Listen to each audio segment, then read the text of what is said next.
Hello everybody and welcome to this tutorial. Today I will show you how you can install Aircrack and Reaver.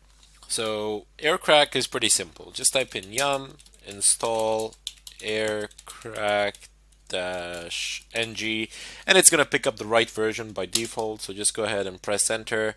Uh, in Fedora, it runs through checks every time you call yum. You can pass a -c argument in order not to do that.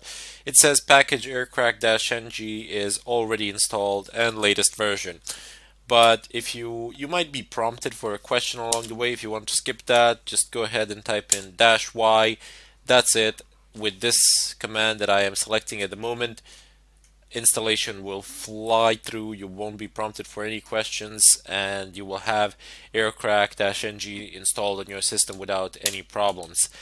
However, Reaver is quite a different story. Reaver cannot be found in Fedora's repositories, and therefore it has to be downloaded from the net. Now, there are lots of places to do this. I have chosen to download it from Google Code. That's basically the safest place from where you can download it. And let's just go ahead, open up my favorite browser, which is Firefox. You can open whatever you wish. Type in Reaver Google Code. Should pop up. Yep, this is it. There we go. Now we are on Google Code website where we have Reaver VPS. You have a description here, and you have a Pro version here. Basically, the difference between the Pro version and the one that we're getting for free is this graphical user interface, which, I mean, let's face it, if you're a pen tester, you or a white hat hacker, you're not going to be using that much of a GUI. I mean, pretty much not at all. Optimized pin sequencing, this just means that it's going to try pins in a certain order, which is more likely to succeed than the default one, according to someone, but not necessarily true. And integrated WEP cracking, and as I said, you don't really need WEP. You're not going to be able to find it these days pretty much anywhere. If you do, as I said before, those people don't deserve to have Wi-Fi. It's basically open Wi-Fi, regardless of what sort of a password you put in. Make sure you're not one of those people. I mean, fine, okay, somebody's gonna be able to connect to your network and all that, but it opens up a route for a lot worse activity, for something more malicious. Let's put it so. They'll be able to reroute your traffic and do stuff of a kind and sniff it. Not a good idea. Just switch to VPA or VPA2. Anyway, I'm gonna go ahead and click on downloads in the upper left corner, and there are different versions here that can be downloaded. I mean, there are bug fixes.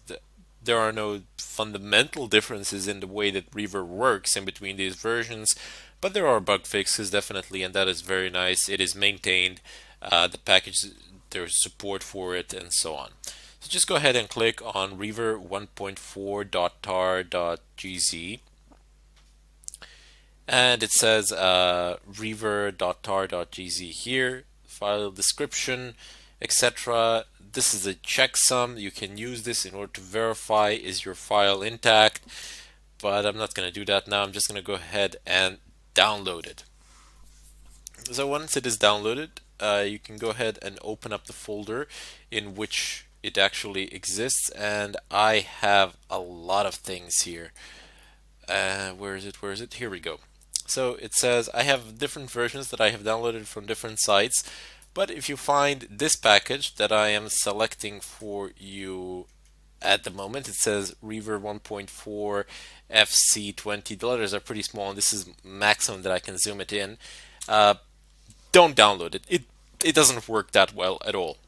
It tends to break, and the .rpm extension doesn't work quite as you would expect it to work. Just download it from Google Code and compile it from source. There's no reason why not to do it, especially when you have me showing you in detail how to do it. So just go ahead and double click on this file. You can extract it with a through a GUI method. It's far simpler. You can also extract it through the terminal, but I'm just going to go ahead and use GUI for this occasion. This is one of the advantages of Linux over Windows. By default, it will be able to unpack pretty much anything.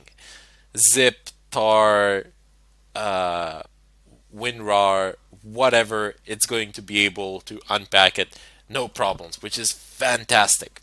No extra installation needed. This is all installed by default. So let's just go ahead and click on extract. Now, where do I want it to extract? Let's say to desktop, because I'm going to delete it anyway, as I already do have it installed. So just go ahead and press OK. And right. No, give me desktop. Sorry for this. Okay, and yeah, I've just issued just told it to do it twice. Oh well, apply to all, overwrite. We're not gonna lose a lot of time there as the extraction process is relatively fast. Okay, so let's just go ahead, go back to our terminal, navigate over to desktop.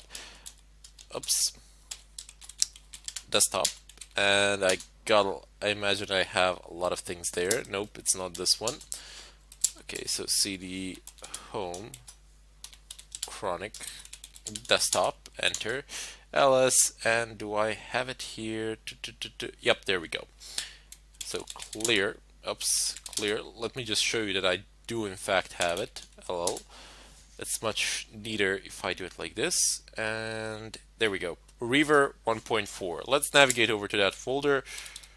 Reaver 1.4, clear the screen, list the contents of the directory, go to docs first. Let's just go ahead and see what is there. And like, you might think that I am some sort of an expert or something of a kind, and that I just do these things out of my head. No. People create README files for a reason. They are there to be read because the developer has left specific instructions on how to do something. So let's just go ahead and cat it. Excellent. So the following are reaver source files. So it has the description of what is located in each one of these files. So you have 802.11.c functions for reading, sending, and phrasing, 802.11 management frames. 802.11 is a standard, as I said before. But look at this. Look at this. The developer has actually, well, these are useless things for the time being, but the developer has actually left the entire installation process here. You have every single command that you need to run explained in detail, what it does and how you can type it in and execute it. This is wonderful, and that is why I say when you download something, when you unzip it, just go ahead and find the README file. It's there for a reason. People do tend to leave instructions there on how to do something, and they've most likely encountered the same problems that you might have encountered, so you can even see possible solutions. Anyway, you can check this inscription out, or not an inscription but the text. Reaver is only supported and only supported on Linux platforms, requires libcap, this libsql SQLite3, and one more. Can't really pronounce this. And can be built and installed by running the following commands. So execute the configuration script, make install. That's it. And it even tells you how to actually uninstall it. So they're there for a reason.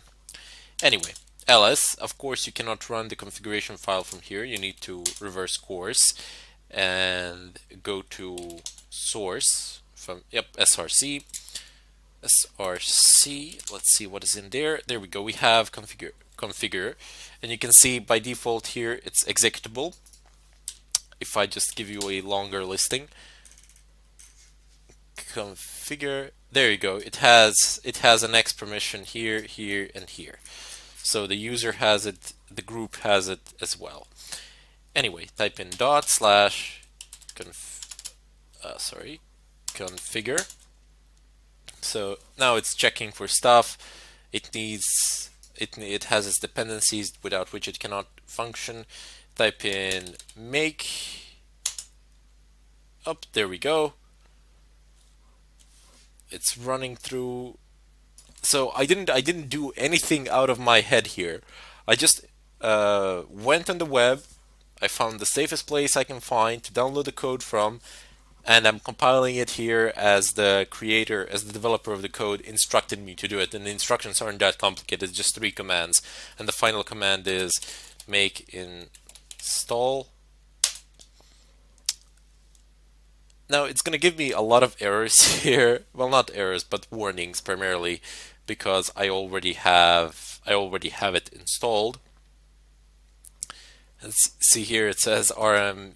I need to clear this out and then be able to install this, but that's not going to happen, primarily because I do have Reaver installed. So let's just go ahead and check one more time if there's anything else that we've left out, if I can reach it. Down below. Yep, there we go. So no, I haven't left anything out. Basically, the last command for you will run. For me, it won't, primarily because I already have Reaver installed on my system.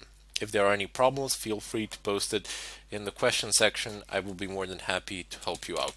Let's just go ahead and clear this out.